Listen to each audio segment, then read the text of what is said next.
Hi, this is Swanky Markets Analysis for Wednesday the 21st of April.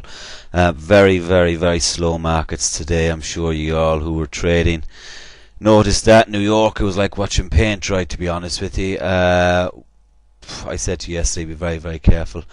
There are ways that you can trade this. I prefer to use range bars, and I will do a video on range bars probably tomorrow. If the markets continue to be as range bound as they are today, there will be perfect chance, and I'll get that out to you tomorrow night on how. But for tonight, I'll show you on MT4.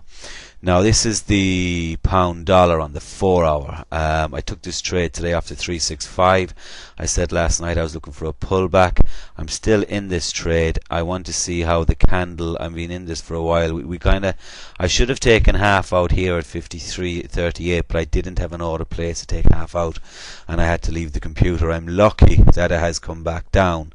As you can see on the hourly, it didn't actually break back up against the R1 pivot, which is right here, so I am lucky, but I should have had an order place to take half out. If it gets back down here again, I'll take half out, and I'll probably bring down my stop. But the way you will play this is still technically in a downtrend on the longer term charts. If you're not in this, I would look for a pullback. If you get a pullback up to 55.21.25, where I've got this rectangle drawn, you'll be very lucky and definitely be interested in shorting there. If you get a pullback up and we get more wicks, see this beautiful wick here like this, it shows the price does not like that level and it's going to head back down, then I'd be interested in shorting that. Where I feel confident that we'll hit this 53.38 level is my stochastics here are pointing down. They've just started to turn, so it shows me that I'm going to get some movement down. So I am confident on that. If we get a pullback to this level, probably short again if you're not in it. And if it bursts through that for some reason, because there's big UK news out tomorrow morning that I'll go through in a minute, definitely I'd be looking for resistance here to short there, because this is still technically in a downtrend. The euro dollar still very messy. It has come back down to 34.19. 34.17 is where it pinged back up, which is big support.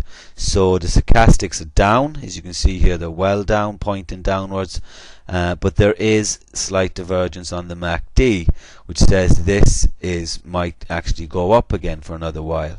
If we look on the daily and we see what kind of bar we have, we're going to have a nice big hammer here, but we haven't really got far to go. The Bollinger Bands on the daily are flattening out, which is a good sign, but really I still don't know where this is going, so we're going to let price show us what way it will go.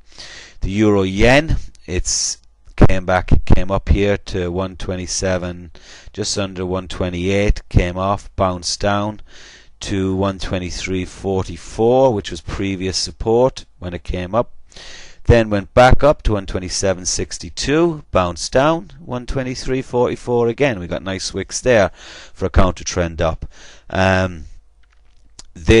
What you need to do is become Sherlock Holmes basically, and say, right, where do I think this is going? As you can see, my stochastics are starting to point down. You're looking for clues of what way this is going. This shows that maybe we're going to have a nice move down again. If we get down here to 123.44, I would then enter a long, half stake, half your lot size, because I still kind of think this is kind of going to go down a bit. Well, it's euro related, isn't it? So what I think and what I anticipate and what it actually does are two different things. What you anticipate the Forex market to do is totally different. Okay, so if we get back up here to 127.62, I'd definitely be interested in shorting that again up here. Okay, so let's just keep an eye on that there. Most of the pairs are in this range bound. Okay, dollar Swiss, I haven't marked up this chart, but you can see, do I have to draw for you? I don't think I do. As you can see here, we've got a lot of resistance up the top here. Which was the daily R3. We broke through it. As soon as we break through, what do we get? A morning star. Down it comes, and then nice move down, gap down, come up, and now we're going up. I haven't got the stocks on this chart here, so again we're range bound on this chart, and was range between 107.40 and all these wicks here. Look at this. This is beautiful. This shows there's a lot of buyers down here waiting to drive this up. If you get back down here, I'm going to go back up. If I go back up here, I'm going to go back down. But if it breaks above this and closes like it did here, I would have got out here. I would have, because it could have shot to the moon. If euro fell off the map, this would shoot to the moon, or the Swiss bank could have got involved. And Friday's coming up at the end of the week. It's usually a Friday between 4:30 and 5. Last time they did it was Good Friday. The euro pound, again, similar thing, range bound. As you can see here, this looks like it may be going back up again. So we're at, it's found resistance at 87.37, which was previous resistance here. And if we look at our MACD, we've got MACD divergence. The stocks haven't started turning yet, but the MACD divergence is very powerful. This is on a 4-hour.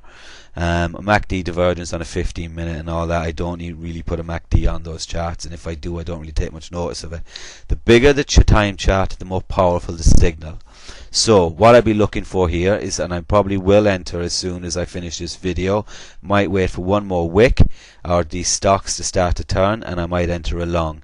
My target will be here at the 88.016 level, because that is the